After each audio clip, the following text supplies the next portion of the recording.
आगामी 6 जून को भारतीय रिजर्व बैंक यानी आरबीआई की मॉनेटरी पॉलिसी कमेटी की बैठक का आयोजन किया जाना है। ये बैठक जो है वो तकरीबन 3 दिवस की होने वाली है, 3 दिनों की होने वाली है और बैठक का जो अंत है वो 8 जून को होगा। और कई जानकारों का मानना है कि इस बैठक के दौरान रिजर्व बैंक अपनी जो मौद्रिक पॉलिसी है, जो मॉनेटरी पॉलिसी है, उसमें कोई खास बदलाव नहीं करेगा और रेपो रेट में भी बदलाव नहीं किया जाएगा। ऐसे में ये जानना जरूरी हो जाता है कि आखिर रिजर्व बैंक इस तरह का निर्णय क्यों लेगा, अपनी पॉलिसी में बदलाव क्यों नहीं करेगा। मेरा नाम है अक्षय और आपका स्वागत है दृष्टि आईएएस की इस नई वीडियो में। चलिए वीडियो की शुरुआत करते हैं और सबसे पहले इस पूरे विषय की रूपरेखा को समझ लेते हैं, इसके एक फ्रेमवर्क पर बात कर लेते हैं। तो सबसे पहले हमने न्यूज यानी खबर की बात की। खबर को जानने के बाद हम रिजर्व बैंक के बारे में, इसके अलावा उसकी मॉनेटरी पॉलिसी क्या होती है, रेपो रेट क्या होता है, इन तमाम बातों को थोड़े शब्दों में समराइज करने की कोशिश करेंगे। इसके अलावा इसके बाद ये जानेंगे कि मौद्रिक नीति में बदलाव क्यों नहीं किया जा रहा है और ये जो बदलाव नहीं हो रहा है इसका प्रभाव क्या होने वाला है, इसका इम्पैक्ट क्या होने वाला है। और अंत में एक सवाल की भी बात करेंगे। सवाल जो है वो प्रीलिम्स का होने वाला है। इसके अलावा ये जो पूरा विषय है मुख्य तौर पर सामान्य अध्ययन प्रश्न पत्र 3 से जुड़ा हुआ है और आप इसे भारतीय अर्थव्यवस्था और वृद्धि एवं विकास जैसे खंडों से जोड़कर देख सकते हैं। चलिए वीडियो की शुरुआत करते हैं और सबसे पहले रिजर्व बैंक मॉनेटरी पॉलिसी और रेपो रेट के बारे में कुछ बुनियादी बातों को जान लेते हैं। तो रिजर्व बैंक यानी आरबीआई की फुल फॉर्म है रिजर्व बैंक ऑफ इंडिया। नाम से ही पता चलता है देश का सेंट्रल बैंक है, देश का केंद्रीय बैंक है। और जो भी देश का केंद्रीय बैंक होता है उस बैंक की कुछ जिम्मेदारियां होती हैं, कुछ रिस्पॉन्सिबिलिटीज होती हैं। तो आरबीआई के पास भी ये रिस्पॉन्सिबिलिटीज हैं। भारत में रिजर्व बैंक की प्राइमरी रिस्पॉन्सिबिलिटी यही है कि भारत की जो मुद्रा है, देश की जो करेंसी है और देश में जो मुद्रास्फीति है यानी कि जो महंगाई है, उस महंगाई को नियंत्रित किया जा सके। तो ये हमने प्राइमरी रिस्पॉन्सिबिलिटी की बात की। अब यहाँ सवाल उठता है कि आरबीआई ऐसा करता कैसे है। तो आरबीआई जो है इसके लिए मॉनेटरी पॉलिसी को डिजाइन करता है, मौद्रिक नीति को डिजाइन करता है और उसी नीति के आधार पर देश में मुद्रा से जुड़े जो तमाम डिसीजंस हैं वो डिसीजंस लिए जाते हैं। तो इस तरह से यदि हमें मॉनेटरी पॉलिसी को डिफाइन करना हो तो हम कह सकते हैं कि मॉनेटरी पॉलिसी का उपयोग मुख्य तौर पर देश की मुद्रा प्रणाली को नियंत्रित करने के लिए किया जाता है और इसका जो डिजाइन है वो रिजर्व बैंक तैयार करता है। अब इस मॉनेटरी पॉलिसी के तहत मुख्य तौर पर यह सुनिश्चित किया जाता है कि धन की आपूर्ति कितनी की जानी है, ऋण की उपलब्धता कितनी होने वाली है, इसके अलावा ऋण की लागत क्या होने वाली है, उसको विनियमित करने की कोशिश की जाती है ताकि जो इकोनॉमी है वहां पर मनी सप्लाई को पूरा कंट्रोल किया जा सके, वहां पर हमारी जो महंगाई है उस महंगाई को कंट्रोल किया जा सके। अब यहाँ पर सवाल ये उठता है कि आखिर रिजर्व बैंक ये किन चीजों के माध्यम से करता है, ऐसी कौन सी चीजें हैं जिनके माध्यम से रिजर्व बैंक प्रैक्टिकल तरीके से इकोनॉमी को नियंत्रित करने की कोशिश करता है।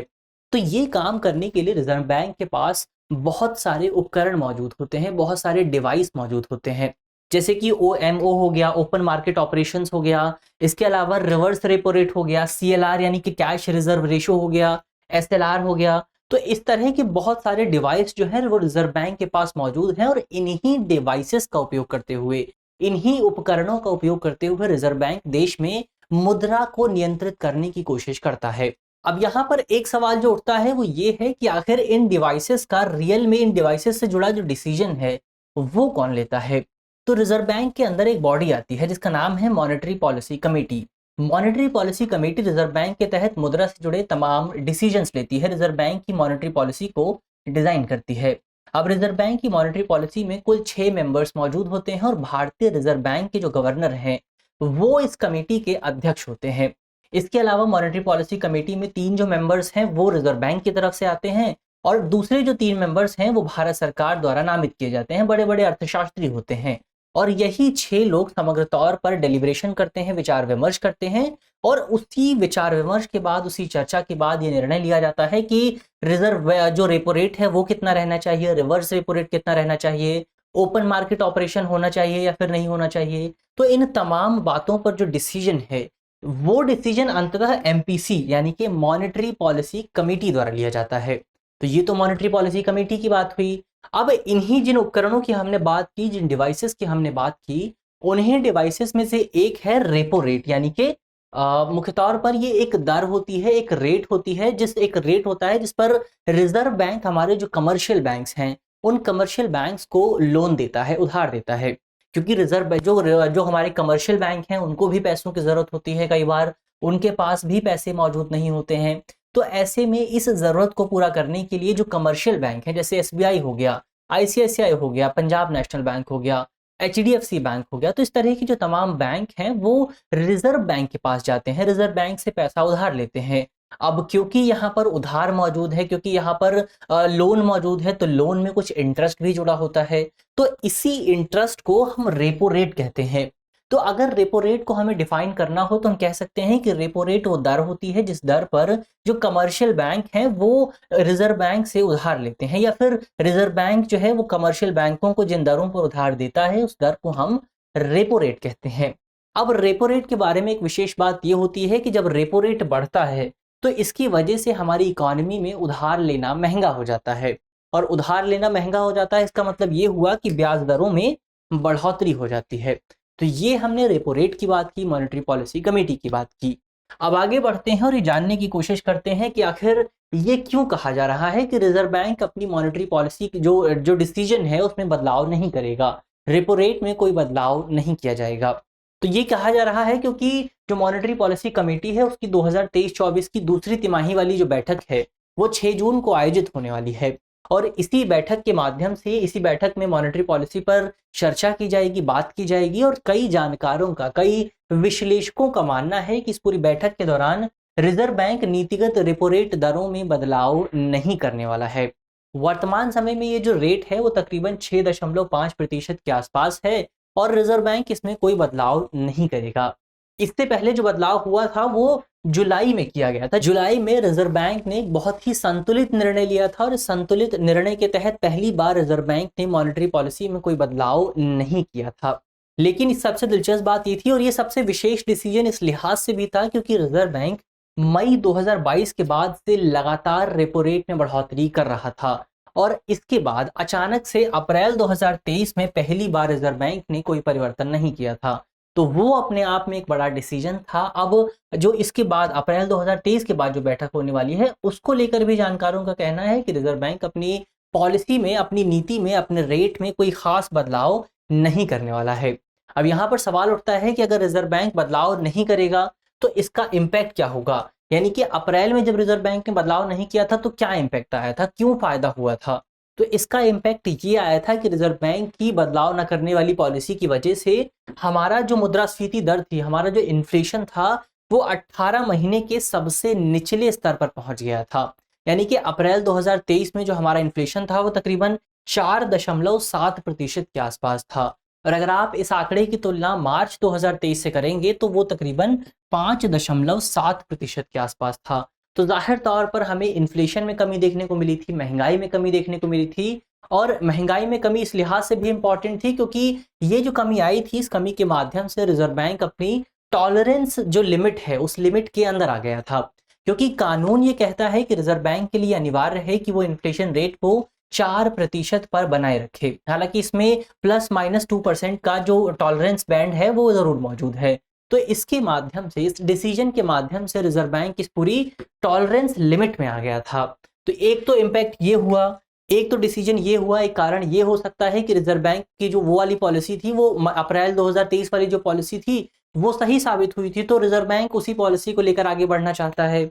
इसके अलावा एक दूसरा कारण ये भी हो सकता है कि भारत की जो वर्तमान में जीडीपी है उस जीडीपी दर में कुछ हद तक बढ़ोतरी देखने को मिल रही है। इसका एक उदाहरण ये है कि जनवरी मार्च 2023 में भारत की जो जीडीपी दर थी वो तकरीबन 6.1% के आसपास थी, जो कि अपने आप में एक बड़ा स्तर हो जाता है। और इसी 6.1% की दर के आधार पर कई लोग अनुमान लगा रहे हैं कि भारत में 2022-23 का जो विकास दर है वो तकरीबन 7.2% के आसपास बना रह सकता है, यानी कि जीडीपी में बढ़ोतरी देखने को मिल सकती है। तो इसके माध्यम से हम कह सकते हैं कि एक तरफ तो भारत में जो मुद्रास्फीति है, जो महंगाई है वो कम हो रही है, वहीं दूसरी तरफ जो जीडीपी है वो मजबूत हो रही है, यानी भारतीय अर्थव्यवस्था के लिए एक बेहतर स्थिति बनती हुई दिखाई दे रही है। और इस बेहतर स्थिति में रिजर्व बैंक कोई बदलाव नहीं करना चाहता है, रिजर्व बैंक इस स्थिति को यथा तौर पर बनाए रखना चाहता है, और इसी वजह से रिजर्व बैंक अपनी नीति में कोई खास बदलाव नहीं करेगा। तो ये तो दूसरा कारण हुआ।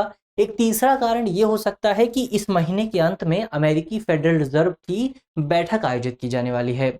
और ये जो अमेरिकी फेडरल रिजर्व है ये अमेरिका का केंद्रीय बैंक है, सेंट्रल बैंक है। तो और कई जानकारों का कहना है कि अमेरिका में जो इकोनॉमिक सिचुएशन है, जो एक्टिविटीज हैं, वो बेहतर ढंग से सामने आ रही हैं, उनके बेहतर परिणाम सामने आ रहे हैं। तो जानकारों का कहना है कि अमेरिका का जो फेडरल बैंक है वो भी अपनी ब्याज दरों में कोई खास परिवर्तन करने वाला नहीं है, वो भी अपरिवर्तित रह सकती है। तो इसी के माध्यम से जो एक कारण ये भी हो सकता है कि रिजर्व बैंक का अनुमान है, क्योंकि अमेरिका का फेडरल रिजर्व बैंक अपनी नीति में परिवर्तन नहीं करेगा तो भारत को भी नहीं करना चाहिए। तो ये तो 3 कारणों की बात हुई जिनके माध्यम से हम कह सकते हैं कि रिजर्व बैंक अपनी नीति में बदलाव नहीं करने वाला है। अब यहाँ पर सवाल उठता है कि अगर रिजर्व बैंक अपनी नीति में बदलाव नहीं करेगा तो इसका इम्पैक्ट क्या होगा, उसका प्रभाव क्या होगा। तो रिजर्व बैंक अपनी नीतिगत दरों में यदि परिवर्तन नहीं करता है तो इसके परिणाम स्वरूप जो है वो बाहरी बेंचमार्क उधार दरों यानी कि एक्सटर्नल बेंचमार्क लेंडिंग रेट में भी परिवर्तन नहीं आएगा। और यदि एक्सटर्नल बेंचमार्क लेंडिंग रेट में परिवर्तन नहीं आएगा तो इसका जो प्रभाव है वो बैंकों से उधार लेने वाले लोगों पर पड़ेगा, उनको राहत मिलने वाली है, क्योंकि इसके माध्यम से जो उनकी ईएमआई है उस ईएमआई में भी कोई चेंज नहीं आएगा।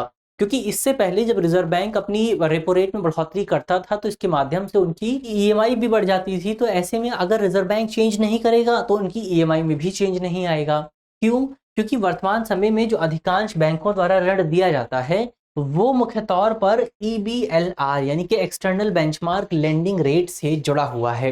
तकरीबन 48% जो लोन है, जो उधार है, वो EBLR से जुड़ा हुआ है। और अगर आप EBLR को समझना चाहते हैं, मार्जिनल लेंडिंग रेट को समझना चाहते हैं, तो इस पर हमने एक दूसरी वीडियो बनाई है, आप उस वीडियो को सर्च कर सकते हैं, उस वीडियो को आसानी से देख सकते हैं। तो हमने बात की कि अधिकांश जो बैंक ऋण देते हैं वो EBLR से जुड़े होते हैं, तकरीबन 48%। और EBLR में जो सबसे बड़ा फैक्टर है वो रेपो रेट होता है। तो ऐसे में अगर रेपो रेट में कोई चेंज नहीं आएगा तो EBLR में कोई चेंज नहीं आएगा, और EBLR में कोई चेंज नहीं आएगा तो इसका परिणाम ये होगा कि जो बैंक उधार देते हैं उनकी ब्याज दरों में भी कोई खास परिवर्तन देखने को नहीं मिलेगा। तो ये तो एक प्रभाव की बात हुई। तो इस तरह से हम कह सकते हैं कि वर्तमान समय में रिजर्व बैंक एक संतुलन को बनाए रखने की एक बार फिर से कोशिश कर रहा है। इस संतुलन में एक तरफ विकास मौजूद है, डेवलपमेंट मौजूद है, क्योंकि भारत में डेवलपमेंट पर भी जोर दिया जा रहा है। वहीं दूसरी तरफ मुद्रास्फीति मौजूद है, महंगाई मौजूद है। तो रिजर्व बैंक महंगाई और विकास दोनों को नियंत्रित करने की कोशिश कर रहा है और कई हद तक, बहुत हद तक सफल भी साबित हुआ है। तो ये इस पूरे विषय की बात हुई। अब अंत में एक सवाल की बात कर लेते हैं। सवाल जो है वो प्रीलिम्स का है और आप कमेंट बॉक्स में सवाल का जवाब दे सकते हैं। आज का हमारा सवाल है कि निम्नलिखित में से कौन सा रिजर्व बैंक की मौद्रिक नीति का उपकरण नहीं है, डिवाइस नहीं है। हमारा ऑप्शन है, option A reverse repo rate, option B repo rate, option C demonetisation विमुद्रीकरण, या फिर option D open market operation. तो आप कमेंट बॉक्स में सवाल का जवाब दे सकते हैं। मुझे उम्मीद है कि इस वीडियो में जिन बिंदुओं पर बात की गई है वो आपको समझ में आएंगे। और यदि आप इस वीडियो की PDF चाहते हैं तो इसकी PDF आपको हमारे टेलीग्राम ग्रुप पर मिल जाएगी और ग्रुप का लिंक है, आप जानते हैं, वीडियो के डिस्क्रिप्शन में होगा। तो ग्रुप से जुड़ना बिल्कुल भी ना भूलें। मिलते हैं आपसे अगले वीडियो में, तब तक के लिए धन्यवाद।